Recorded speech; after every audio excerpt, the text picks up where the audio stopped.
Hello friends, welcome back to my channel. শুনাপৰত এতিয়া বহুতো অগণিত কাহিনীয়ে প্ৰাণ পাই উঠিছে। জুবিনদাৰ অনুৰাগীসকলৰ বহুতো প্ৰতিভা জুবিনদাৰ সন্মুখত প্ৰদৰ্শন কৰা হৈছে।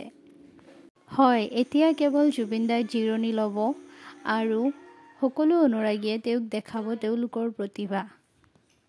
জুবিনদাৰ প্ৰতি যি মৰম ভালপোৱা সকলো অনুৰাগীয়ে তেওঁক অনুভৱ কৰাব। নিশা আহিছিলে চিত্ৰশিল্পী নীলিম মহন্ত জুবিনদাৰ এটা ডাঙৰ চিত্ৰ অংকন কৰিবলৈ। তেওঁৰ প্ৰতিভা অতুলনীয়। তেওঁৰ হাতেৰেই জুবিনদাক চাব অহা জুবিনদাৰ অনুৰাগীসকলে কোনোবাই টি-শ্বাৰ্টত জুবিনদাৰ নাম লিখাই আছিলে, কোনোবাই আকৌ গামোচাত মায়াবিনী লিখাই জুবিনদাৰ ফটোটো অংকন কৰাই আছিলে। ঘৰলৈ নিম বুলি। হয়, এয়াই জুবিনদাৰ প্ৰতি ভাল পোৱা। ইয়াত আমাৰ আজি জুবিন ক্ষেত্ৰত উদীয়মান শিল্পী চিত্ৰকাৰ নীলিম মহন্ত ডাঙৰীয়া আছে আৰু তেখেতে আপোনালোকে দেখিছে ইয়াত প্লাইবোৰ্ডৰ তেখেতে ইয়াত চিত্ৰ অংকন কৰিব জুবিনদাৰ। আজি হয়তো শেষ নহ'ব, কাইলৈ গোটেই শেষ হ'ব আৰু আমি তেখেতক ইয়াত পাই বহুত ভাল পাইছোঁ।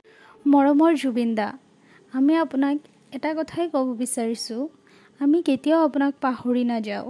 আপুনি আমাৰ শিৰে শিৰে ৰগে ৰগে বৈ আছে। আপোনাৰ গানবোৰ আমাৰ শিৰে শিৰে বৈ আছে। এতিয়াও আপোনাৰ ফটোটো যেতিয়া চকুৰ সন্মুখত আহে তেতিয়াই চকু পানী ওলাই যায়।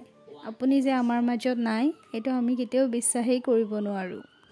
সদায় আপোনাৰ গান শুনিয়ে টোপনি যাওঁ, আকৌ শোৱাৰ পৰা উঠিয়ে আপোনাৰ গানটো শুনো আৰু শুনি পেলাই এটা কথাই ভাবোঁ, আপুনি যে আমাৰ কাৰণে আৰু গান গাব নোৱাৰে। Bye bye, thank you so' much for ৱাচিং।